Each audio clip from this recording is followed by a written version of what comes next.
efecto que hay un sector muy importante de la sociedad mexicana, yo diría que es un sector esencialmente de las clases medias, de las clases altas, que están observando con una enorme preocupación el rumbo del país. Es decir, son sectores que desde el periodo en que Andrés Manuel López Obrador era presidente electo y cuando anunció la cancelación del nuevo aeropuerto en Texcoco para la Ciudad de México y una serie de decisiones que han seguido ya en la presidencia de reunir instituciones o de capturarlas, como es el caso de la Comisión Nacional de los Derechos Humanos, que está imponiendo una austeridad draconiana, una austeridad franciscana muy costosa para el país. Y estos sectores se han estado manifestando, lo hicieron PP el año pasado, en el mes de mayo, y lo hicieron apenas este sábado. A mí me parece que esas expresiones de esos sectores de la sociedad pueden leerse al menos en tres elementos. En primer lugar, diría que se trata venturosamente de expresiones cívicas, de expresiones pacíficas de inconformidad. En segundo lugar, que están distanciadas de los partidos políticos, lo cual me parece también muy sano, dado el hecho de que los partidos políticos en nuestro país están casi en el sótano de la aprobación y de la simpatía por parte de los mexicanos. Pero creo que vale la pena decir de cualquier manera al menos dos cosas, que estas manifestaciones como la del sábado expresan por un lado una buena dosis de ingenuidad y por el otro me parecen un error estratégico. Y trataría de responder el por qué la ingenuidad. Yo creo que en estas marchas, en estas manifestaciones, hay un reclamo para que el presidente de la República renuncie, que renuncie ya, que se vaya de inmediato. Y eso me parece que ignora la psicología del presidente de la República y la firmeza y la fiereza de sus bases sociales. Es decir, estamos frente a un presidente que por una parte sabe que cuenta con una clientela muy firme, de un apoyo muy definido, pero por otro lado, en su lógica, en su mentalidad, él está cumpliendo una función histórica y una misión que le viene del más allá, que es llevar a México a una cuarta transformación. Entonces me parece que es muy ingenuo pensar que estas manifestaciones van a llevar al presidente a la renuncia. Pero diría otra cosa que me parece muy importante, que quienes están pidiendo que el presidente se vaya y se vaya ya, no están tomando en cuenta que ante la imposibilidad de que esa renuncia se diera, lo que se abriría para el país sería un escenario verdaderamente convulso y muy dramático.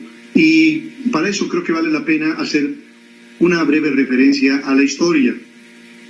En los últimos 100 años, Pepe, precisamente a partir de 1920, en el país se han dado 3 veces la ausencia absoluta del jefe del Ejecutivo. En 1920 fue el asesinato del presidente Carranza. En 1928 el asesinato del general Álvaro Obregón y en los años siguientes la renuncia de Pascual Ortiz Rubio. ¿Qué es lo que implicó la ausencia absoluta del jefe del Ejecutivo? La posibilidad de una perturbación que pudo haber terminado en una guerra civil. Sin embargo, esto se resolvió porque en esos 3 momentos hubo un personaje que era un factotum de la vida política. Cuando el asesinato de Carranza, ese factotum era el general Obregón. Cuando el asesinato de Obregón, ese factotum era el general Plutarco Elías Calles. Es decir, que gracias a esa presencia de un hombre fuerte, que pudo conducir los destinos de la Cámara de Diputados y del Senado de la República, se resolvió con relativa tranquilidad la crisis. Pero ¿qué es lo que dispone hoy la Constitución en el caso de falta absoluta del jefe del Ejecutivo? Bueno, la Constitución dice que ante esa hipótesis, el Congreso de la Unión reunido tendrá un término de 60 días para decidir quién sería el presidente interino o sustituto. Y mientras tanto, el titular de Gobernación, en este caso Olga Sánchez Cordero, ocuparía una presidencia temporal de 60 días o menos. Entonces yo me pregunto Es posible imaginar cómo se desatarían las fuerzas, cómo los diablos se desatarían para ver a quién ponían en la presidencia, tomando en cuenta que los grupos mayoritarios son de Morena. Y en ese momento tendríamos una verdadera guerra en la cual influirían los grandes poderes económicos, la Embajada de los Estados Unidos, inclusive el crimen organizado, para ver a quién ponían como presidente. Entonces, en ese sentido me parece ingenuo, pero también me parece que es un error estratégico. ¿Por qué?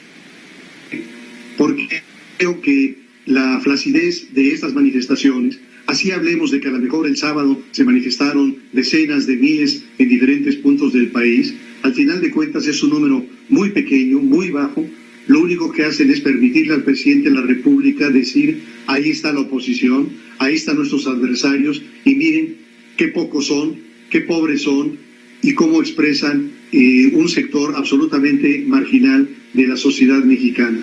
Entonces, en consecuencia, yo creo que a los sectores que están con muchas razones preocupados, inquietos, con incertidumbre, hay que decirles que la gran respuesta institucional está a la vuelta de la esquina, que es el año 2021, en donde se disputará la Cámara de Diputados, 15 gubernaturas, casi de poco más de 3,000 puestos de elección popular, y que ese es el momento en el cual las oposiciones deben de jugar, deben de identificar las causas ciudadanas, deben de emerger nuevos liderazgos, y todo esto con el propósito de establecer un contrapeso que por el momento no tiene el Congreso.